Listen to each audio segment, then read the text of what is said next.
السلام علیکم ورحمۃ اللہ وبرکاتہ۔ الحمد للہ وحدہ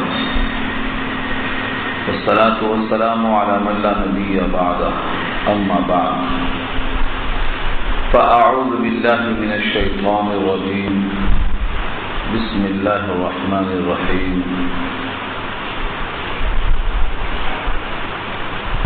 وَلَقَدْ وَصَّلْنَا لَهُمُ الْقَوْلَ لَعَلَّهُمْ يَتَذَكَّرُونَ الَّذِينَ آتَيْنَاهُمُ الْكِتَابَ مِنْ قَبْلِهِ هُمْ بِهِ يُؤْمِنُونَ وَإِذَا يُتْلَى عَلَيْهِمْ قَالُوا آمَنَّا بِهِ إِنَّهُ الْحَقُّ مِنْ رَبِّنَا إِنَّا كُنَّا مِنْ قَبْلِهِ مُسْلِمِينَ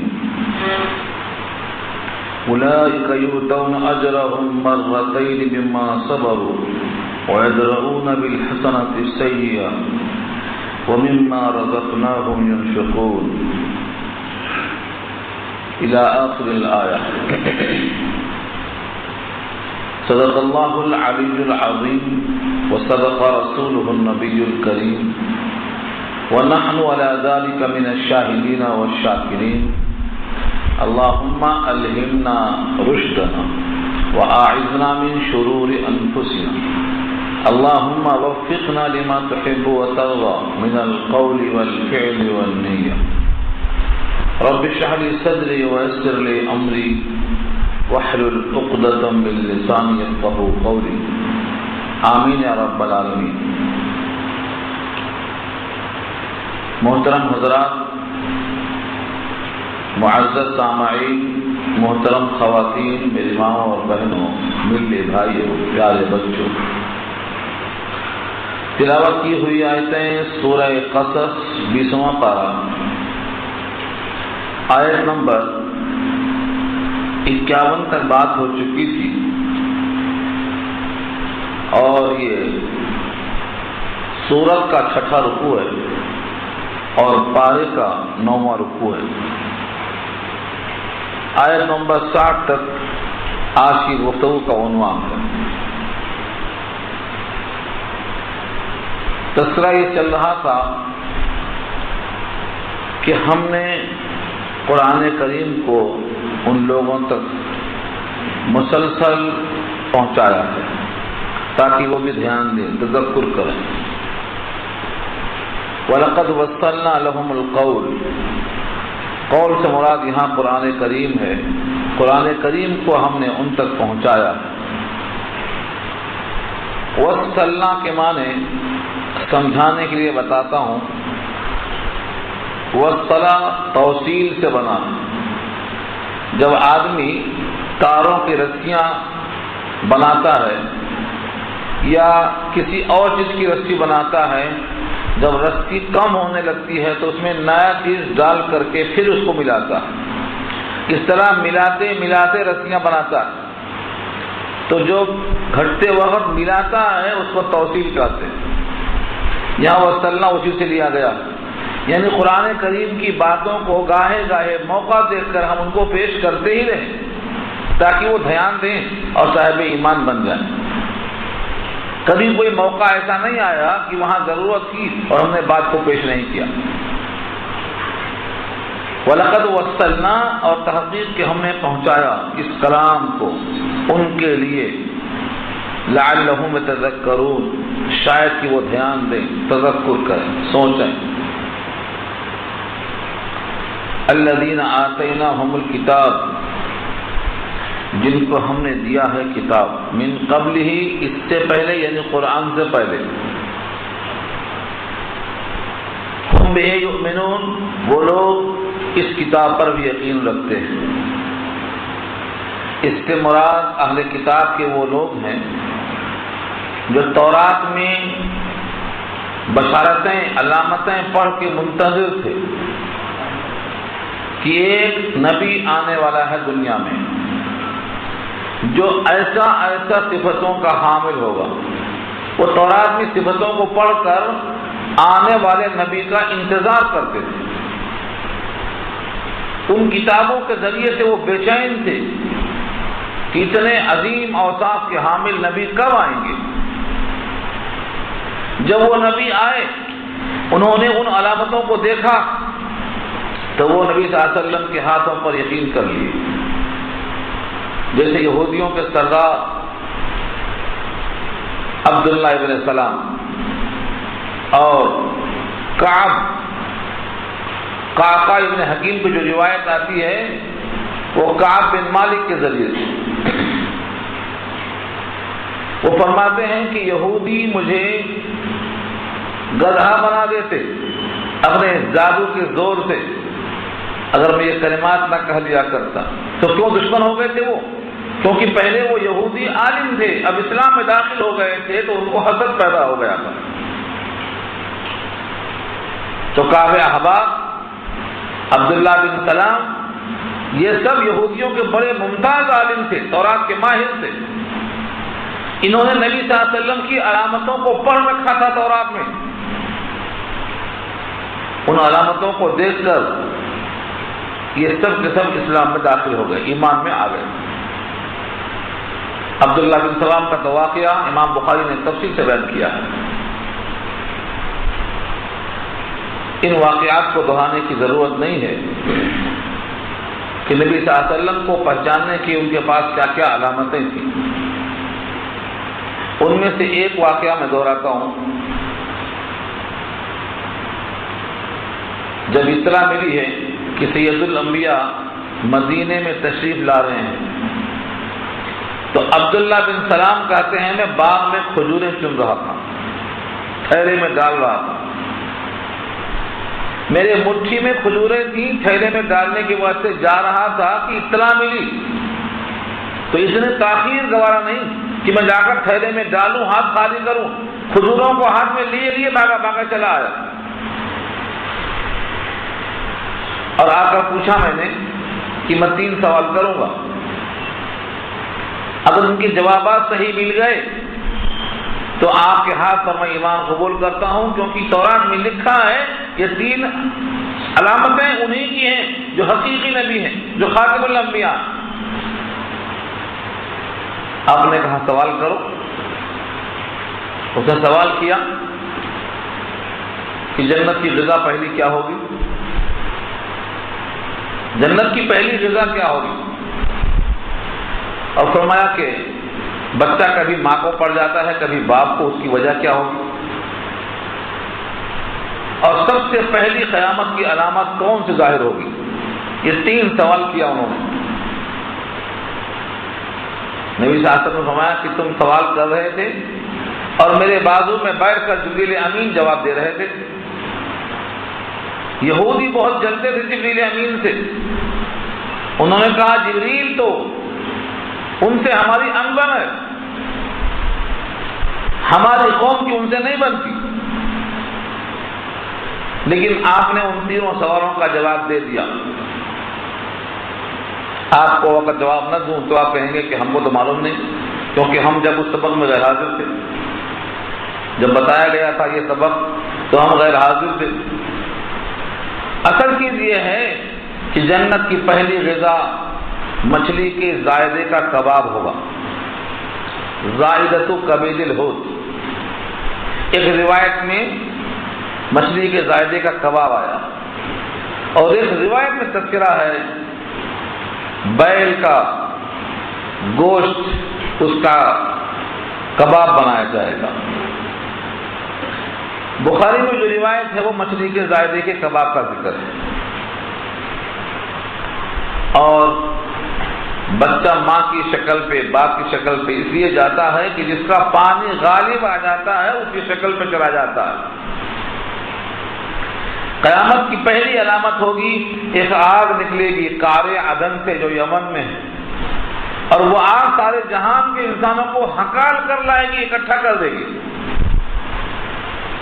انہوں نے کہا کہ 3 باتیں تورات میں لکھی ہیں، ہاتھ بڑھائیے، اور آپ نے اپنا ہاتھ دے کر اسلام قبول کر لیا.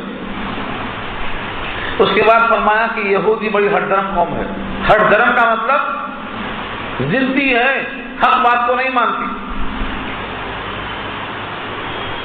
اب پیچھے وہ لوگ آ رہے ہیں، میں چھپ جا رہا ہوں، میرا ایمان قبول کرنا ان پر ظاہر نہ کیجیے. ان سے پوچھئے میں کیسا ہوں.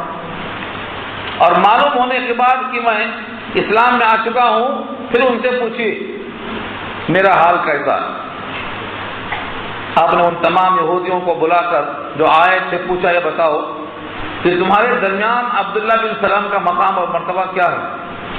سب نے کہا وہ تو بہت بڑے عالم ہیں، بہت بڑے عالم کے بیٹے ہیں، بہت بڑے سردار ہیں، بہت تعریفیں کیا۔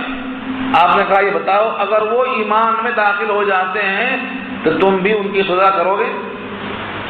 انہوں نے نہ ہاں کہا نہ کہا، بلکہ یہ کہا اللہ ان کو اپنی پناہ میں رکھے بددین ہونے سے، اعاذہ اللہ، اللہ ان کو اپنی پناہ میں رکھے بددین ہونے سے۔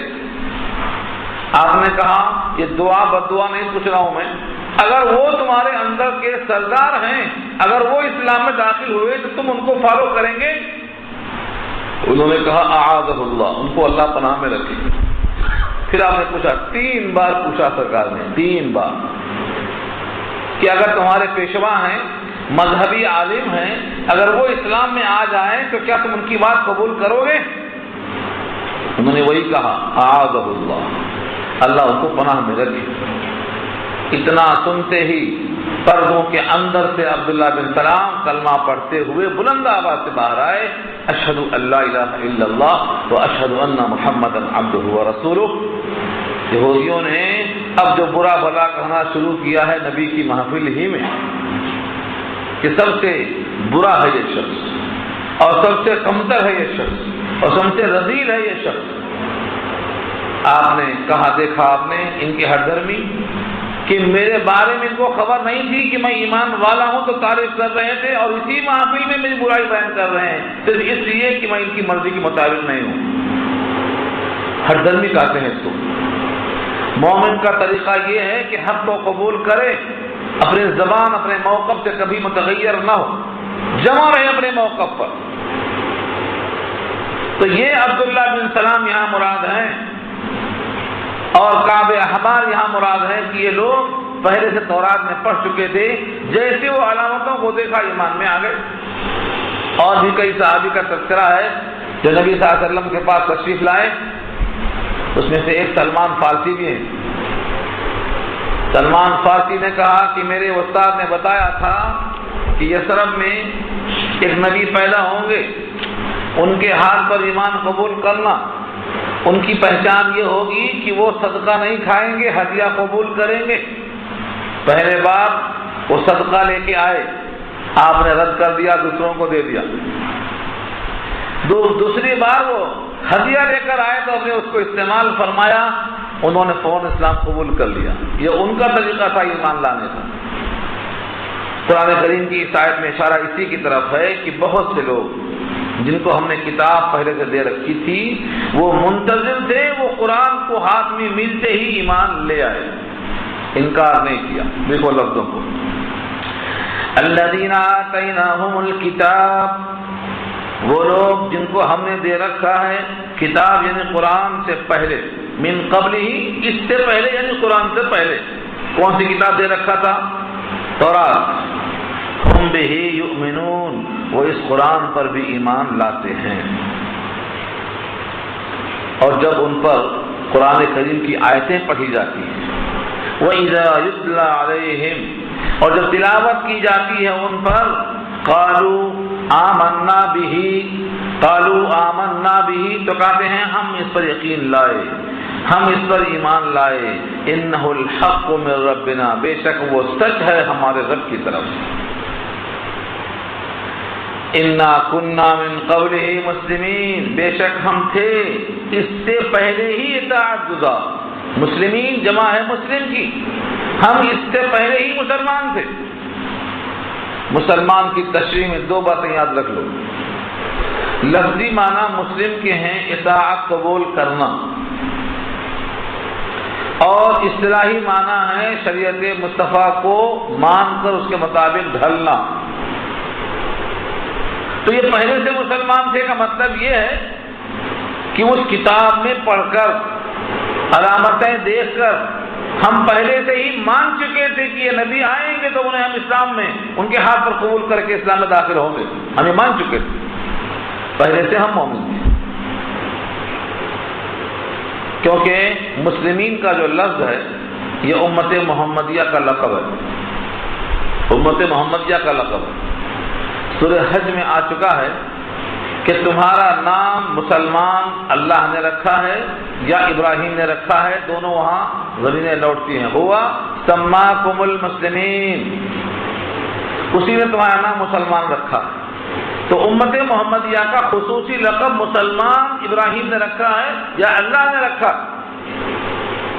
لیکن بقیہ جتنی امتیں تھیں اپنے وصفی معنی کے اعتبار سے وہ بھی مسلمان تھی، وہ بھی اللہ کا حکم مانتی تھی۔ اس امت کے لیے بطور لقب کے ہے اور بقیہ امتوں کے لیے بطور صفت کے ہے۔ اس کی مثال دیتا ہوں میں، اگر آپ سے کوئی کہے کہ حضرت عمر یہ کس کا لقب ہے تو کہیں گے حضرت عمر کا لقب ہے فاروق، فاروق لقب ہے حضرت عمر رضی اللہ تعالیٰ عنہ کا، اور صدیق لقب ہے ابو بکر صدیق کا۔ صدیق کے معنی تصدیق کرنے والا اور فاروق کے معنی حق اور باطل میں فرق کرنے والا، یہ ان دونوں کا لقب تھا۔ لیکن اگر یہ خوبیاں کسی اور میں پیدا ہو جائیں تو وصفی اعتبار سے اس کے لیے بھی فاروق کہا جائے گا، اس کو بھی صدیق کہا جائے گا، تو ان کا لقب ہوگا اور دوسروں کے لیے وصف ہوگا، صفت ہوگی کہ ان میں بھی وہی خوبی ہے، ان میں بھی وہی اچھائی ہے۔ بس اسی انداز سے جتنے بھی انبیاء کو ماننے والے تھے سب اطاعت کرتے تھے، اس لیے وہ بھی مسلمان ہیں، یعنی حکم بردار۔ اور یہ امت محمدیہ ان کا خصوصی لقب ہے مسلم، اطاعت کرنے والے۔ تو یہ کہا کرتے تھے کہ ہم تو اس سے پہلے بھی مسلمان تھے، اس کتاب کے آنے سے پہلے ہی ہم مان چکے تھے۔ اب ان کی خوبی دیکھو، کوئی آسان کام نہیں ہے۔ پہلے سے ایک کتاب کو ماننے والا دوسری کتاب کو مانے، پہلے سے نبی کو ماننے والا دوسرے نبی کو مانے، پہلے سے ایک ڈگر پہ چلنے والا نئی ڈگر پہ چلے، کوئی آسان کام نہیں ہے۔ ایک بار جو عادت پختہ ہو جاتی ہے اس میں سے نکلنا آدمی کے بس کی بات نہیں ہوتی۔ حق سمجھ کر باطل کو چھوڑے اور نئی چیز کو پکڑے، پرانی چیز کو خیر بات کہہ دے، یہ آسان کام نہیں ہوتا۔ اسی لیے اللہ نے ان کے لیے خوب تعریف کی ہے، خوب تعریف کی ہے۔ اس تعریف میں فرمایا کہ ان کو ہم دوہرا اجر دیں گے۔ جن لوگوں نے دو کتابوں پر ایمان رکھا، دو نبیوں پر ایمان رکھا، دو شریعتوں پر عمل کیا، ہم ان کو دوہرا اجر دیں گے۔ دیکھیے لفظوں کو آگے، اولئک یؤتون اجرہم مرتین، وہی لوگ ہیں کہ دیے جائیں گے ان کے اجر دو مرتبہ، دو مرتبہ دیے جائیں گے اجر۔ کیوں؟ پہلے نبی پر ایمان لائے ایک اجر، پھر ایک نبی پر ایمان لائے دوسرا اجر، پہلے ایک کتاب پر ایمان لائے ایک اجر، دوسری کتاب پر ایمان لائے پھر ایک اجر۔ اس پر اشکال کیا لوگوں نے، کہا جب دو کام ہے تو دو اجر ہے تو دوہرا کہاں ہوا؟ دو کام ہے تو دوہرا اجر کہاں ہوا؟ دو کام پر دو اجر، یہ تو کامن ہو گیا سب کے لیے، ایسا ہی تو ہے۔ جیسے بخاری میں ایک روایت ہے، اس امت کے لیے فرمایا، کیا فرمایا کہ میری امت میں جو کام یہ تین کام کرے گا اس کو دوہرا اجر دیا جائے گا، دوہرا اجر۔ اس امت میں جو شخص بھی یہ کام کرے گا اس کو دوہرا اجر دیا جائے گا۔ دوہرا اجر سے مراد کیا کیا ہے؟ ایک شخص ہے جس کے پاس باندی ہے، باندی سے وہ بغیر نکاح کے صحبت کر سکتا ہے، لیکن پھر بھی اس نے اس باندی کو آزاد کر دیا، اس کو ادب سکھلایا، پھر اس نے نکاح بھی کر لیا، یعنی حق ادا فرمایا، کیونکہ باندی کے حق نہیں ہوتے، بیوی کے حقوق ہوتے تو جو فائدہ اٹھانا تھا اس کو باندی ہونے کی حیثیت سے بغیر نکاح کے اٹھا سکتا تھا، لیکن پھر بھی اس نے اس کو آزاد کر کے نکاح پڑھایا، اس کو حق ادا کیا، دوہرا اجر ملے گا۔ ایک وہ غلام ہے جو اپنے مالک کو بھی خوش کرتا ہے اور اپنے حقیقی مالک کو یعنی اللہ کو بھی خوش کرتا ہے، دونوں کو اجر ملے گا۔ ایک وہ شخص ہے جو پہلے کتاب پر ایمان لا چکا ہے اور بعد میں پھر اس کتاب پر ایمان لا چکا ہے، تو دوہرا اجر ملے گا۔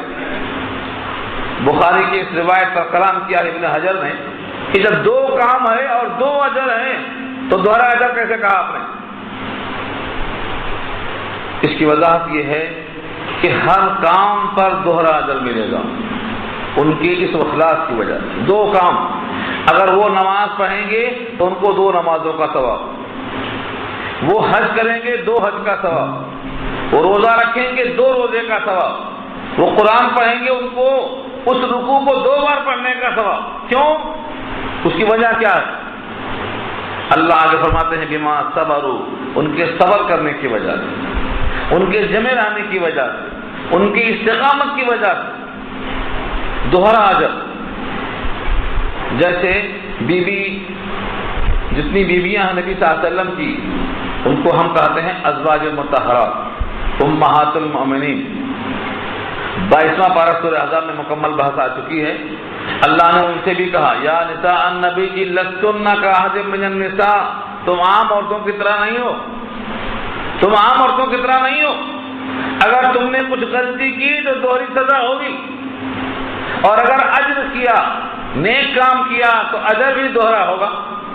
کیوں؟ نبی کے ساتھ قربت کی وجہ سے، جن کے رتبے ہیں سوا ان کو سوا مشکل ہے۔ فرمایا اگر تم نے نبی کے ساتھ اچھا سلوک کیا تو تم کو دوہرا اجر ملے گا، ایک تو اس حیثیت سے کہ تم نے اللہ کے نبی کو خوش کیا، اور ایک اس حیثیت سے کہ تم نے اپنے شوہر کا دل جیت لیا، تم کو دوہرا اجر ملے گا۔ اور اگر تم نے کوئی تکلیف کا کام کر دیا تو تم کو سزا بھی یضاعف لها العذاب ضعفین، دوہرا عذاب ہوگا، ایک شوہر کو ناراض کرنے کا اور ایک رسول اللہ کو ناراض کرنے کا دوہرا عذاب ہوگا۔ تو مطلب کیا ہوا؟ جن کی قربت زیادہ ہوتی ہے ان کو اس انداز سے دوہرا دیا جاتا ہے، اور قصور پر سزا بھی دوہری دی جاتی ہے عام حالتوں میں۔ اسی واسطے کہتے ہیں کہ جب بندے سے اللہ تعالیٰ راضی ہو جاتے ہیں تو دوہرا دینا بلکہ کئی گنا دے دینا اللہ کی قدرت میں ہے۔ اب آپ سوچتے ہوں گے کہ ان کے ان کاموں پر اللہ نے دوہرا کیوں دے دیا اور ہمارے دوسرے کاموں پر دوہرا کیوں نہیں دیا؟ یہ تو اللہ کی طرف سے اللہ کی عطا ہے، وہ جس کو چاہے دے دے، جتنا چاہے دے دے۔ کون ہے پوچھنے والا؟ اس پر ایک واقعہ لکھا ہے بخاری میں، وہ سنا چکا ہوں میں آپ کو، شاید بھول گئے۔ فرمایا نبی صلی اللہ علیہ وسلم نے اس امت کی مثال اور سابقہ امتوں کی مثال سمجھانے کے لیے ایک آدمی نے ایک نوکر رکھا اور کہا تمہیں یہ کام کرنا ہے، تمہیں دن بھر کام کرنے کے عوض میں 1 قیراط ملے گا۔ اس نے دوپہر تک کام کیا، اس کے بعد کہتا ہے میرے بس کی بات نہیں ہے، جو دینا دے دو، میں کام نہیں کروں گا، تھک گیا۔ اس کو مالک نے 1 قیراط دے دیا، کام باقی ہے، پھر ایک مزدور لایا، اس نے کہا ٹھیک ہے 1 قیراط پر کام کرو۔ اس نے عصر کی نماز تک کام کیا، اس کے بعد اس نے بھی چھوڑ دیا کام۔ مالک نے اس کو 1 قیراط دے دیا، کام باقی ہے، پھر ایک نوکر لایا گیا، اس نے عصر سے مغرب تک کام پورا کر دیا۔ مالک نے خوش ہو کر کہ اس نے کام مکمل کیا ہے 2 قیراط دے دیا۔ پہلے کے دونوں نوکر واپس آئے کہ ہم نے کام زیادہ دیر تک کیا ہے اور محنتانہ اس بعد والے کو ڈبل دیا گیا ہے۔ ہاں، دوپہر تک کام کرنے والے کو 1 قیراط، عصر تک کرنے والے کو 1 قیراط اور مغرب تک کرنے والے کو 2 قیراط۔ مالک نے کہا یہ بتاؤ تم سے جو محنتانہ طے ہوا تھا اس میں کچھ کمی کیا میں نے؟ کہا اس میں کوئی کمی نہیں۔ کہا پھر جس کو میں نے 2 قیراط دے دیا ہے یہ اس پر میرا فضل ہے، اس میں آپ کو کیا اعتراض ہے؟ فرمایا سید الانبیاء محمد مصطفیٰ صلی اللہ علیہ وسلم نے کہ پہلی مثال یہود کی ہے اور دوسری مثال نصارہ کی ہے، اور تیسرا نوکر جو ہے وہ امت محمدیہ کا غلام ہے، جس نے کام کم وقت میں کیا ہے لیکن اجر ڈبل لے کے چلا گیا ہے۔ تو قرآن کریم کی مثالیں اور احادیث کی مثالیں کثرت سے آئی ہیں کہ جن کو اللہ چاہتے ہیں ان کو ڈبل دینے پر قادر ہے۔ یہاں وہ اسی کا ذکر کیا ہے، ایک پہلے نبی پر ایمان لانے کا پھر ایک اور نبی پر ایمان لانے کا دوہرا اجر، اس کی وجہ سے ان کو ہر کام پہ دوہرا اجر، ہر کام پہ دوہرا اجر دیا جائے گا ان کو۔ یہ فضیلت ہے. دیکھیے لفظوں کو. اولئک یؤتون اجرهم مرتين، اولئک وہی لوگ ہیں، یؤتون دیے جائیں گے، اجرهم ان کا اجر، ان کا ثواب، مرتين دوہرا دیا جائے گا، دوہرا ثواب ملے گا. کیوں؟ بما صبروا، ان کے صبر کرنے کی وجہ سے، ان کے نیکیوں پر جمے رہنے کی وجہ سے، تحمل کی وجہ سے، ان کے ضبط کی وجہ سے. اور ایک خوبی ہے ان کی، وَيَدْرَؤُونَ بِالْحَسَنَةِ السَّيِّئَةَ، اور وہ دفع کرتے ہیں اچھائی کے ذریعے سے برائی کو. بہت بڑا ہے یہ کام، آسان کام نہیں ہے. دنیا کہتی ہے اینٹ کا جواب پتھر سے دیں گے، ہاں اینٹ کا جواب پتھر سے دیں گے اور بندوق کا جواب توپوں سے دیں گے. لیکن قرآن سکھلاتا ہے کہ نہیں، یہ لوگ برائی کا جواب بھلائی سے دیتے ہیں اور گالی کا جواب دعاؤں سے دیتے ہیں. اور جب کبھی ان پر وہ لوگ گستاخیاں کرتے ہیں تو یہ ان کے حق میں دعائے خیر کرتے ہیں. یہ ہے ان کا ایک اور عمل. پہلا کیا تھا؟ بما صبروا، یہ ان کا جمنا، استقامت. اور یہ برائی کو دفع کرنا بھلائیوں سے، یہ ان کا اخلاق ہے، ان کا کردار ہے، ان کا کریکٹر ہے. یہ قرآن کریم میں اس پر بہت سی آیتیں ملیں گی آپ کو کہ جب بندہ اچھائی سے برائی کو دفع کرتا ہے تو کیا فائدہ ہوتا ہے. لکھا ہے تمہارا کوئی دشمن ہے، وہ دشمنی پر آمادہ ہے، لیکن تم برابر اس کے ساتھ حسن سلوک کرتے جاؤ تو ایک دن تمہارا وہ گہرا دوست بنے گا. فَإِذَا الَّذِي بَيْنَكَ وَبَيْنَهُ عَدَاوَةٌ كَأَنَّهُ وَلِيٌّ حَمِيمٌ. یہ بات آپ سن چکے ہیں، گہرا دوست بن جائے گا. تو برائی کا جواب برائی سے نہیں دیا کرتے ہیں. اخلاق مند لوگ برائی کا جواب کیسے دیتے ہیں آگے وہ بھی وضاحت آ رہی ہے. تو دو وصف ہو گئے. تیسرا وصف کیا ہے؟ وَمِمَّا رَزَقْنَاهُمْ يُنْفِقُونَ، اور جو کچھ ہم نے ان کو دے رکھا ہے اس میں سے وہ خرچ کرتے رہتے ہیں. خرچ کرتے رہنا بہت اچھا عمل ہے. دنیا میں بہت سے لوگ ہیں، بہت سارے اچھے کام کرتے ہیں، لیکن جہاں خرچ کرنے کی بات آتی ہے وہاں ان کا عمل پھسل جاتا ہے، وہ خرچ کرنے پر پیچھے ہٹ جاتے ہیں. حالانکہ خرچ کرنا اس بات کی دلیل ہے کہ یہ بندہ اللہ کے حکم کو مقدم سمجھتا ہے مال کے اوپر. حدیث میں آتا ہے اگر تمہارے پاس زیادہ نہیں ہے تو کھجور کا ٹکڑا، کھجور کو چیر کے اس کا آدھا ٹکڑا خیرات کرو. ہاں اتقوا النار ولو بشق تمرۃ، ایک کھجور مکمل دینے کی طاقت نہیں ہے تو اس کو چیر کے آدھا دو، اس سے جہنم سے بچو. یہ اتنا بڑا فرق. جب بندہ خرچ کرتا ہے تو اس پر اللہ کی رحمت متوجہ ہوتی ہے. خرچ کرنا بلاؤں کو ٹال دیتا ہے، صدقہ بلاؤں کو رد کر دیتا ہے. تو مومن ہمیشہ خرچ کرنے کو، مومن سخی ہوتا ہے. مومن سخی ہوتا ہے کیونکہ بخیلی مومن کے ساتھ قریب نہیں آ سکتی. بخیلی تو وہ کرتا ہے جو دنیا ہی میں ہمیشہ رہنا چاہتا ہے، جو دنیا سے جا کر وہاں حاصل کرنا چاہتا ہے، وہ یہاں خرچ کر کے وہاں اجر جمع کرنا چاہتا ہے. تو دیکھیے لفظوں کو کیا مفہوم نکلا. جب ان پر ہماری آیتیں پڑھی جاتی ہیں تو کہتے ہیں ہم اس پر ایمان لائے، بے شک وہ حق ہے ہمارے رب کی طرف سے، اور بے شک ہم تھے اس سے پہلے مسلمان. وہی لوگ ہیں جو دیے جائیں گے دوہرا اجر ہر کام پر ان کے صبر کرنے کی وجہ سے. وہ دفع کرتے ہیں اچھائیوں کے ذریعے سے برائیوں کو.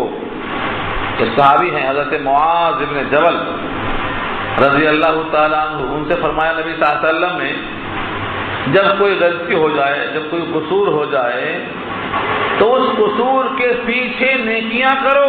یہ نیکیاں اس قصور کا تلافی کرنے والی بن جاتی.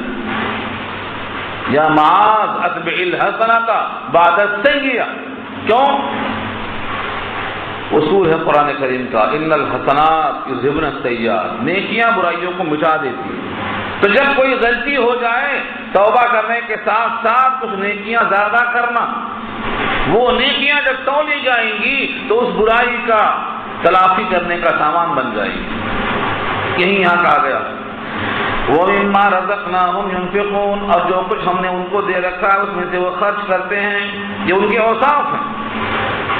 اور جب ان سے کوئی کہتا ہے میاں تمہارے بارے میں فلاں صاحب ایسا بول رہے تھے، لگاتا ہے جس کو بولتے، اپنے بارے میں سنتا ہے کہ تمہارے بارے میں فلاں صاحب ایسا بول رہے تھے، تو یہ بھڑک کر جوش میں آ کر جواب نہیں دیتا.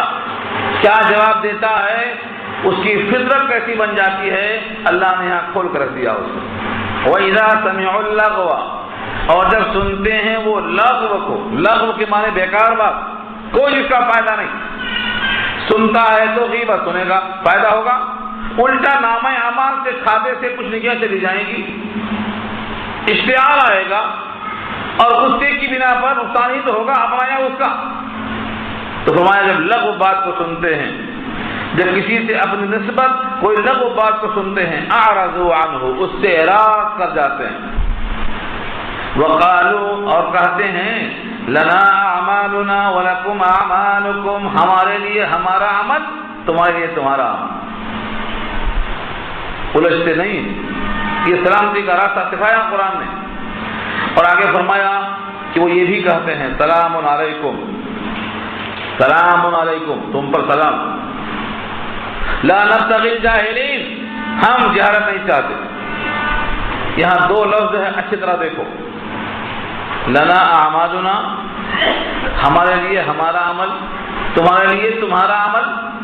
اس نے اگر ہمارے بارے میں برائی بیان کی ہے تو یہ اس کا عمل ہے، اس پر گناہ اس کو ہوگا، ہمیں کیوں شریک کر رہے ہو؟ ہمیں کیوں شریک کر رہے ہو؟ سلام دو قسم کا ہوتا ہے. سلام علیکم میں جو سلام ہے، امام راضی لکھتے ہیں کہ دو قسم کا ہوتا ہے سلام.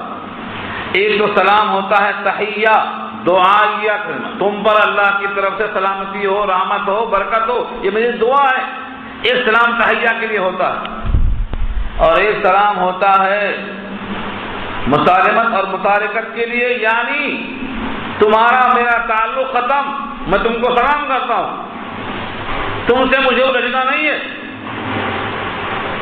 ہاں، جیسے بہت سے لوگ کہتے ہیں جواب جاہلاں باشد خاموشی، جاہلوں کی ہر بات کا جواب نہیں دیا جاتا، ان سے الجھنے سے فائدہ نہیں ہوتا. یا وہی کا سلامتی کی بات کہا کہ ہٹ جاتے ہیں. سورہ فرقان میں کہا اللہ نے جب مخاطب الجھتا ہے تو سلامتی کی بات کہا کہ الگ ہو جاتے ہیں. یہاں وہی جملہ ہے، سلام علیکم، تم پر سلام ہو، یعنی ہم تم سے سلام کرتے ہیں، بس یعنی تم کو ہم بتاتے ہیں کہ تم ہم سے محفوظ ہو اور تم سے ہم محفوظ رہنا چاہتے ہیں، بس. یہاں دعائیہ کلمہ نہیں ہے، بلکہ اپنی بات کو سلامتی کے ساتھ ختم کرنے کی بات. لا نبتغی الجاہلین، ہم جہالت نہیں چاہتے، ہم بے سمجھ لوگوں سے الجھنا نہیں چاہتے. اس طریقے سے وہ بات ختم کر دیتے ہیں. یہ کس کے اوصاف ہیں؟ جن کے پاس کتاب ہے، اللہ کی کتاب پڑھنے والے، اللہ کی کتاب پر عمل کرنے والے، یقین کرنے والے، یہ ان کے اوصاف ہیں. یہ اپنے مقصد پر نگاہ رکھتے ہیں. میرے سامنے کیا ہے؟ جنت، مجھے وہاں تک جانا ہے، میری وہ منزل ہے. جو عمل راستے میں رکاوٹ ڈالے گا میری منزل میں پہنچنے سے، میں ان کی طرف نہ دیکھوں گا، نہ اس میں الجھوں گا، نہ اپنا وقت خراب کروں گا، دائیں سے بائیں سے بھیڑ سے نکل جاؤں گا، کیونکہ میری منزل جنت. یہ ہے مومن کا ایمان، اس کا فیصلہ. اور جو انسان جنت کے سامنے نہیں ہے، اس کی آنکھوں سے وجل ہے جنت، وہ کبھی ادھر کبھی ادھر ہر طرف ڈنگے مارتا ہے، نتیجہ ہوتا ہے الجھ کے ہی رہ جاتا ہے، آگے پہنچتا ہی نہیں. یہ پیغام دیا رب کریم نے. اب اس کے بعد ایک بہت اہم آیت اس معنی میں کہ نبی کریم سید الانبیاء محمد مصطفیٰ صلی اللہ علیہ وسلم کے چچا ابو طالب، جو نبی صلی اللہ علیہ وسلم کے ساتھ اتنے مہربان تھے کہ آج کے مومنین کو بھی اگر موقع آ جائے تو ہمت ہار کے بھاگ جائیں گے. 3 سال تک پتے کھایا ہے نبی کے ساتھ شعب ابی طالب کی گھاٹیوں میں. نبی صلی اللہ علیہ وسلم کی خواہش تھی کاش یہ ایمان میں آ جاتے، کاش کہ یہ ایمان میں آ جاتے. جب ان کی وفات کا وقت آیا، بستر پہ لیٹے ہوئے ہیں، نبی صلی اللہ علیہ وسلم سرحانے بیٹھ کے بولتے ہیں چچا جان کلمہ پڑھ لو، میں اللہ سے آپ کے لیے مچل جاؤں گا، کلمہ پڑھ لو۔ لیکن پاؤں کے پاس قریش کے سردار بیٹھے ہوئے ہیں اور وہ کہتے ہیں کہ اگر تم نے مرتے وقت اپنا دین بدل دیا تو لوگ کہیں گے ابو طالب کو موت کا خوف ایسا ہو گیا کہ اپنے آبائی دین چھوڑ دیا اور اپنے آبائی دین کو چھوڑ کر نئے دین کو قبول کر لیا۔ کیا تم اپنے آبا و اجداد کے راستے سے ہٹ کر جیو گے؟ عبد المطلب کا دین چھوڑ دو گے؟ لوگ تمہارے بچوں کو آر دلائیں گے کہ موت کے خوف سے ایمان بدل دیا۔ نبی صلی اللہ علیہ وسلم ایمان کی دعوت دیتے رہے اور کفار قریش آر کی بات کرتے رہے۔ بالآخر جب روح نکلی تو انہوں نے کہا اخترت النار علی العار، مجھے آر پسند نہیں ہے، مجھے نار پسند ہے، میں نے نار کو پسند کر لیا۔ یعنی آگ میں جانا مجھے قبول ہے لیکن میری اولاد کو لوگ آر اور شرف دلائیں مجھے قبول نہیں ہے، اس لیے کلمہ پڑھے بغیر روح پرواز کر گئی۔ نبی صلی اللہ علیہ وسلم نے فرمایا میرا ان کے ساتھ جو تعلق تھا دنیاوی طور پر اگرچہ وہ ایمان نہیں لائے لیکن اس کا فائدہ ان کو یہ ہوگا کہ جہنم میں جتنے کافر ہوں گے وہ پورے کے پورے آگ میں ہوں گے سر سے پاؤں تک، لیکن ابو طالب کو صرف ٹخنے تک آگ ہوگی اور جوتا پہنایا جائے گا آگ کا جو ٹخنے تک ہوگا، جس سے سر ایسا پکے گا جیسے بھگونا پکتا ہے۔ یہ تمثیل ہے۔ اس پر نبی صلی اللہ علیہ وسلم کو بڑا ملال تھا اور آپ چاہتے تھے کہ چچا کلمہ پڑھ لیتے تو اللہ کے پاس میں سفارش کرنے کا حقدار بن جاتا۔ اس تکلیف میں آپ کی بے چینی تھی، اللہ نے یہ آیت نازل فرمائی انک لا تہدی من احببت ولکن اللہ یہدی من یشاء۔ انک بے شک آپ لا تہدی آپ جس کو چاہیں ہدایت نہیں کر سکتے، انکا بے شک آپ لا تہدی ہدایت نہیں کر سکتے، من احببتا جس کو آپ چاہیں، جس کو آپ محبوب بنائیں، جس کو آپ پسند کریں، ولیکن اللہ یہدی من یشاء لیکن اللہ ہدایت کرتا ہے جس کو چاہتا ہے، وہو اعلم بالمہتدین اور وہ جانتا ہے کہ ہدایت پانے والے کون، وہو اعلم بالمہتدین وہ ہدایت یافتہ کو خوب جانتا ہے۔ اس آیت پر بہت طویل کلام کیا جا سکتا ہے لیکن میں بطور اشارے کی چند باتیں عرض کرنا چاہتا ہوں۔ ہدایت کی دو قسمیں، ہدایت کے معنی آتے ہیں راستہ دکھانا۔ کبھی آدمی راستہ دکھاتا ہے، کہتا دیکھو وہ فلاں صاحب کا گھر ہے، دور سے دکھاتا ہے، اس کا نام ہے راستہ دکھانا۔ اس کو ہم عربی میں کہتے ہیں اراء الطریق، دکھا دیا راستہ۔ اور دوسرا درجہ ہدایت کا ایصال الی المطلوب، بھائی چلو میرے ساتھ، میں بھی جا رہا ہوں وہیں، آؤ میں بھی وہیں جا رہا ہوں، چلو میرے ساتھ، ساتھ لے کر آیا اور منزل تک پہنچا دیا۔ اس کا نام کیا ہے؟ منزل تک پہنچانا۔ پہلا کیا تھا؟ منزل کو دور سے دکھانا۔ تو ایک ہے گھر تک پہنچانا، ایک ہے گھر دکھانا، یہ دونوں ہدایت ہے۔ قرآن کریم میں یہ دو لفظ اگر یاد رہے آپ کو، ایک ہے منزل تک پہنچانا اور ایک ہے راستہ دکھانا۔ قرآن کریم کی یہ آیت نمبر 56 جو ہے، جس میں کہا ہے کہ آپ ہدایت نہیں دے سکتے، اس سے مراد ہے کہ آپ منزل تک نہیں پہنچا سکتے کہ دعوت دے کے اس کے دل میں ایمان کو اتار دیں، یہ ہمارے قبضے میں۔ اور جن آیتوں میں یہ ہے کہ آپ ہدایت دے سکتے، جیسا سورہ شورى آیت نمبر 52 میں ہے وَكَذَلِكَ أَوْحَيْنَا إِلَيْكَ رُوحًا مِّنْ أَمْرِنَا مَا كُنْتَ تَدْرِي مَا الْكِتَابُ وَلَا الْإِيمَانُ وَلَكِنْ جَعَلْنَاهُ نُورًا نَهْدِي بِهِ مَن نَّشَاءُ مِنْ عِبَادِنَا وَإِنَّكَ لَتَهْدِي إِلَىٰ صِرَاطٍ مُّسْتَقِيمٍ۔ اور آپ ہدایت دے سکتے، صراط مستقیم کی وہاں کہا گیا ہے، وہاں مراد ہے منزل دکھا سکتے، منزل کی رہنمائی کر سکتے، شریعت بتا سکتے، ایمان کے فوائد فضائل سنا سکتے، وہ آپ کر سکتے، ہر نبی کے ذمہ ہے وہی کام۔ لیکن یہاں جو کہا آپ ہدایت نہیں کر سکتے، مراد ہے دل میں ایمان نہیں اتار سکتے۔ دل میں اتارنا اللہ کے قبضے قدرت میں ہے۔ دل کس کے قبضے میں ہے؟ اللہ تعالیٰ نے خود فرمایا ہے انا ملک الملوک وقلوب الملوک فی بیدی، حدیث قدسی ہے یہ، مشکات میں ایک باب ہے کتاب الامارات، ابو درداء اس کے راوی ہیں۔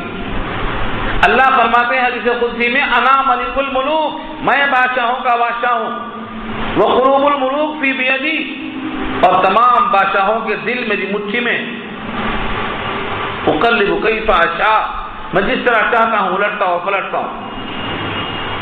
جب تم پر بادشاہ سختی کریں تو ان کو برا بھلا کہنے میں اپنے اوقات ضائع مت کرو، مجھے یاد کرو، میں ان کے دل تم پر نرم کر دوں گا۔ تو بادشاہوں کے دل اللہ کی چٹکی میں، اس دل میں بھی ایمان جانا ہے تو وہ دل میں ایمان داخل کرنا اللہ کا کام ہے، اور ہدایت یعنی رہنمائی کرنا یہ نبیوں کا کام ہے۔ یہی بات یہاں کہی جا رہی ہے، اِنَّكَ لَا تَهْدِي مَنْ أَحْبَبْتَ، بے شک اے نبی آپ ہدایت نہیں دے سکتے جس کو چاہیں، وَلَكِنَّ اللَّهَ يَهْدِي مَن يَشَاءُ، لیکن اللہ ہدایت دیتا ہے جس کو چاہے، وَهُوَ أَعْلَمُ بِالْمُهْتَدِينَ، اور وہ زیادہ جانتا ہے ہدایت پانے والوں کو۔ یہ تسلی ہے۔ اب آپ تاریخ پڑھیں گے انبیاء کی، حضرات انبیاء میں سے ایک تو یہ واقعہ آپ کے سامنے ہے، دوسرے حضرت ابراہیم کے والد، وہ بھی بغیر ایمان کے چلے گئے۔ ابراہیم مچلتے رہ گئے کہ ابا جان مجھے تم پر خدا کا عذاب آنے کا خدشہ ہے، بہت سمجھایا، بہت کوشش کیا، مگر وہ نہیں مانے۔ ان کا ذکر سورہ حج کی پہلی آیت میں کیا ہے، امام بخاری نے کتاب التفسیر میں۔ ابراہیم جیسے پیغمبر اپنے باپ کے لیے ایمان دل میں نہیں اتار سکتے کیونکہ اللہ کے قبضے میں۔ حضرت نوح اور لوط دونوں کی بیویاں پیغمبروں کی بیویاں، لیکن دونوں پیغمبر اپنے بیوی کے دل میں ایمان نہیں اتار سکے۔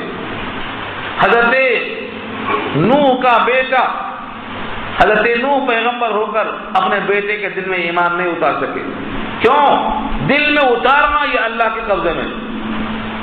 بہت چاہا، حضرت نوح نے دعا کی، ابراہیم نے دعا کی، لیکن ہر دعا کا مقبول ہونا یہیں پر ضروری نہیں ہے، اس کا ثمرہ آخر میں ملنے والا ہے۔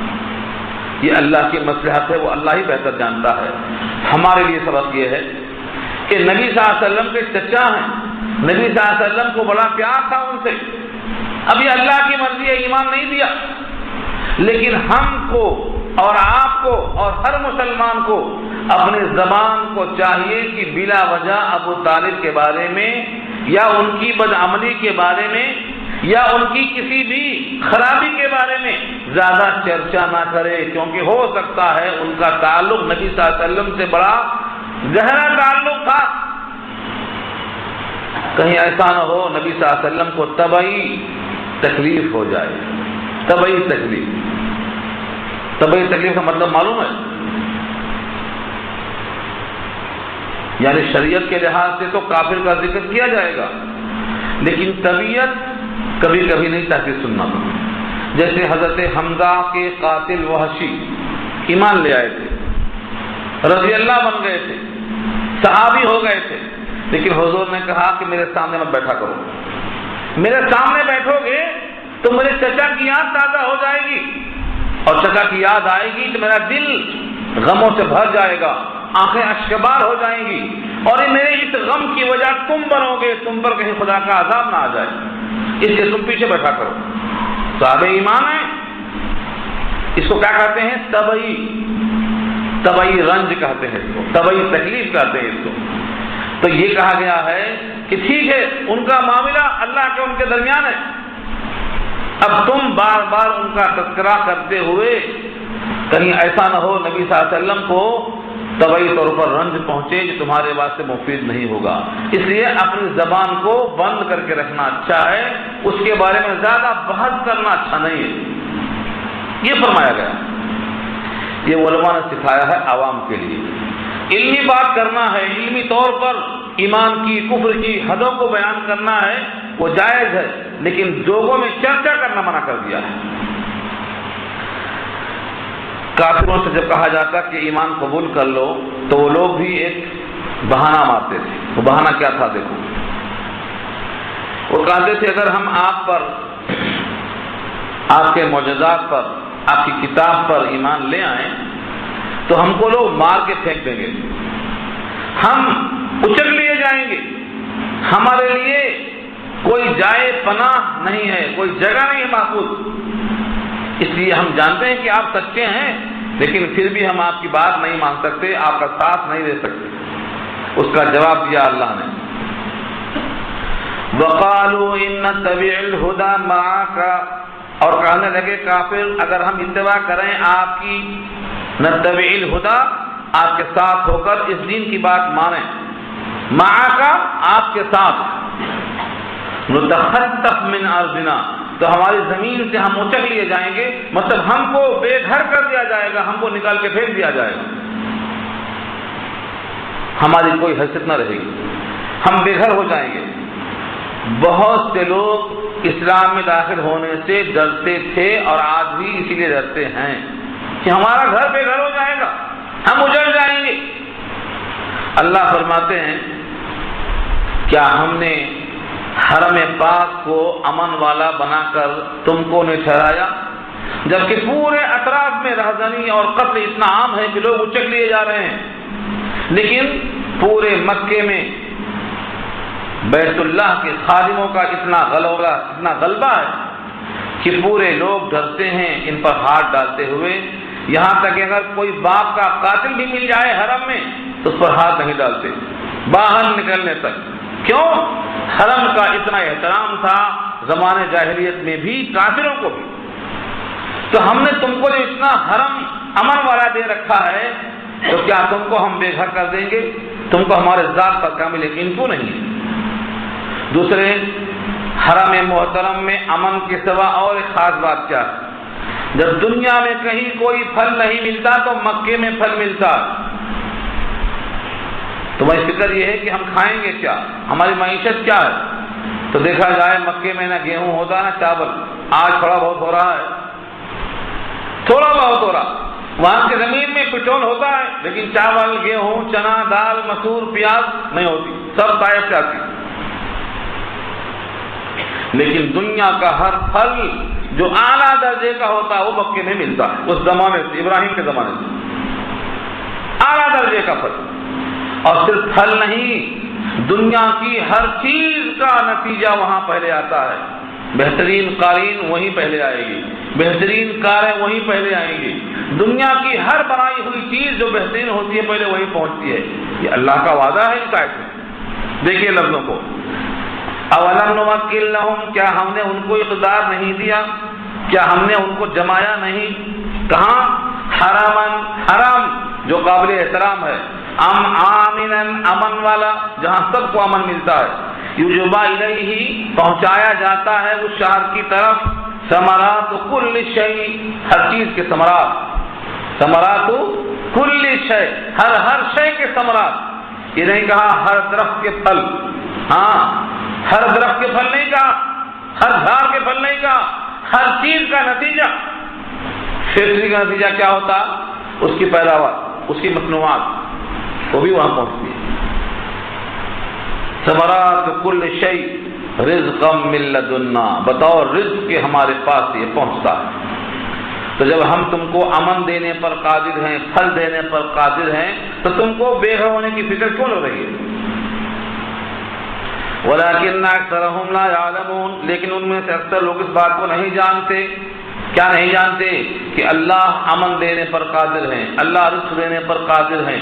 لہذا اپنے ایمان کو لانے کے لیے ان چیزوں کو بہانہ نہیں بنانا چاہیے. اور دوسری بات یہ ہے، اگر کفر اور شرک پر جمے رہے، کفر پر جمے رہے، تو تمہارا یہ گھر تو رہ جائے گا اگر رہا، لیکن آخرت کا جنت والا گھر چلا جائے گا.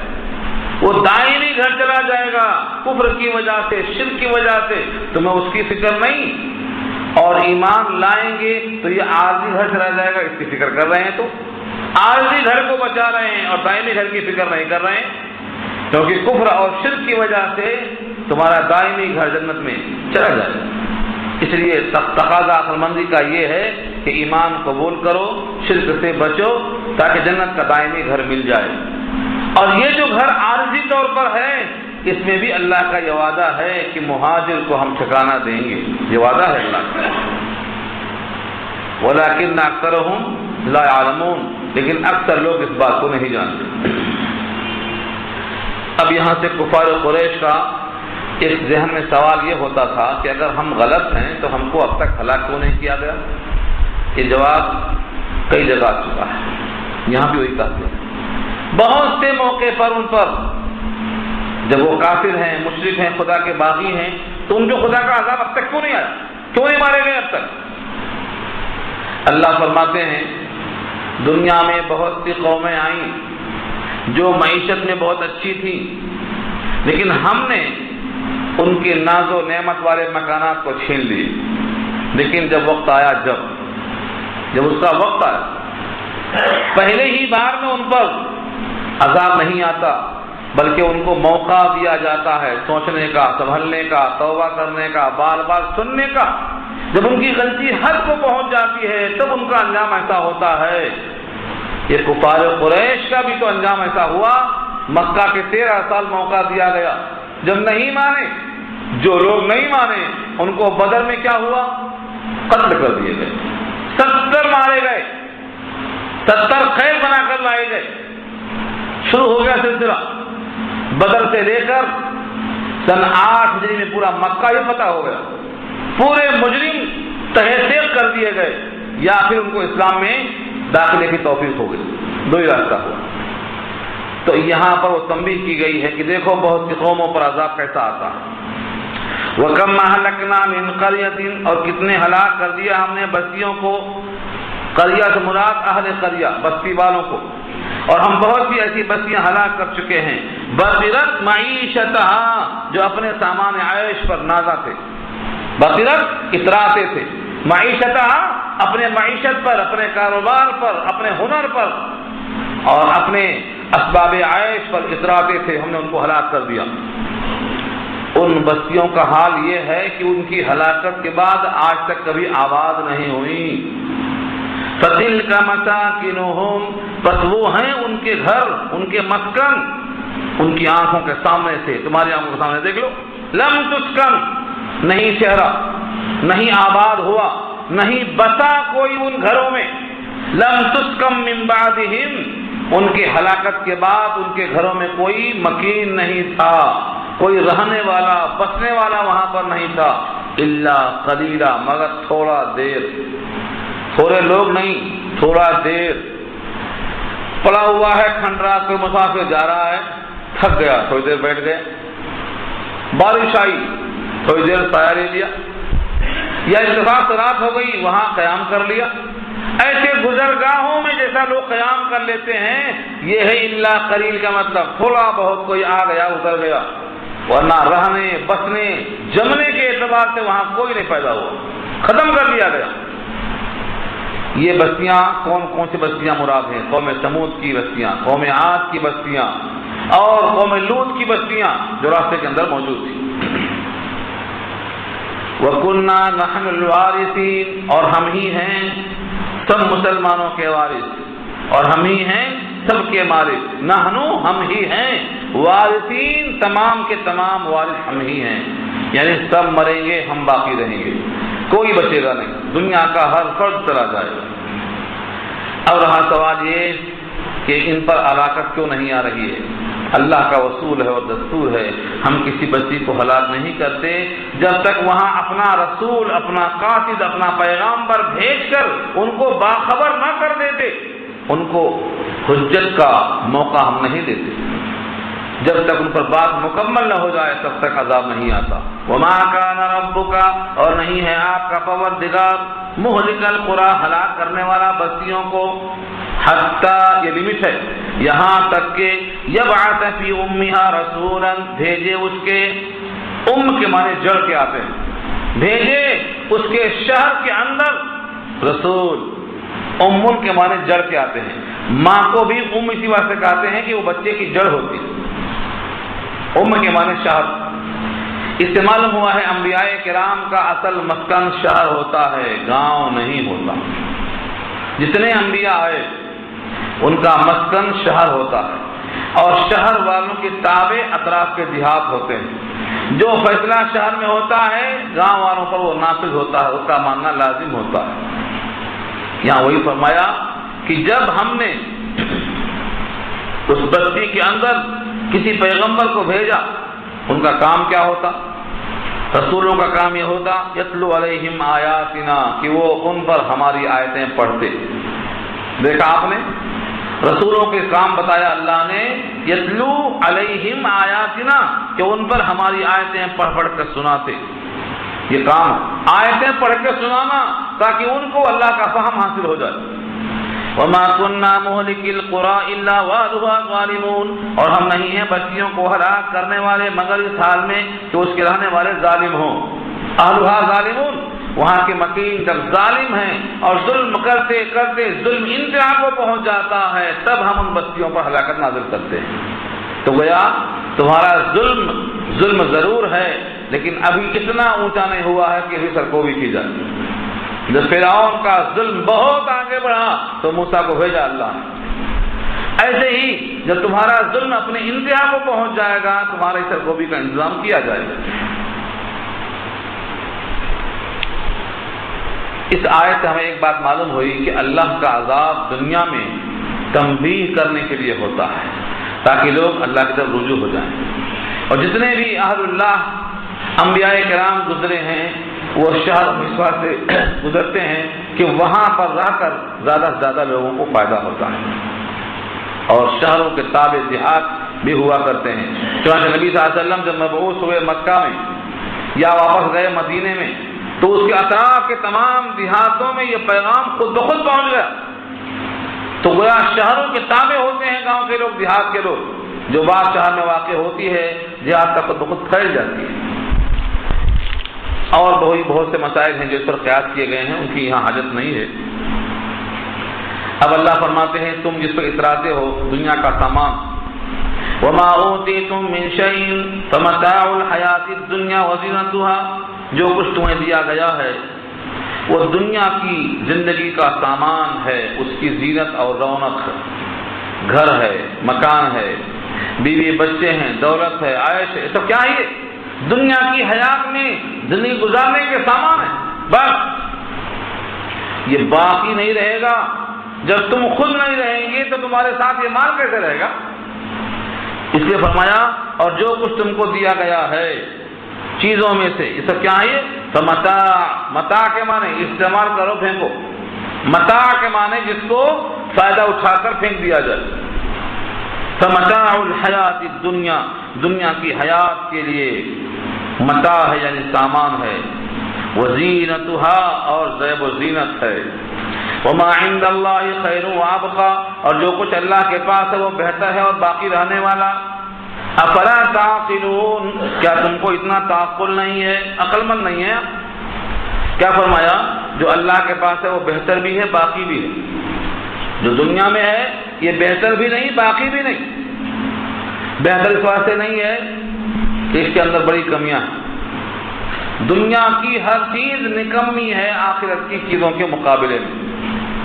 دنیا کا ہر گھر فانی ہے، باقی نہیں ہے، باقی گھر وہ ہے جو جنت میں ملے گا۔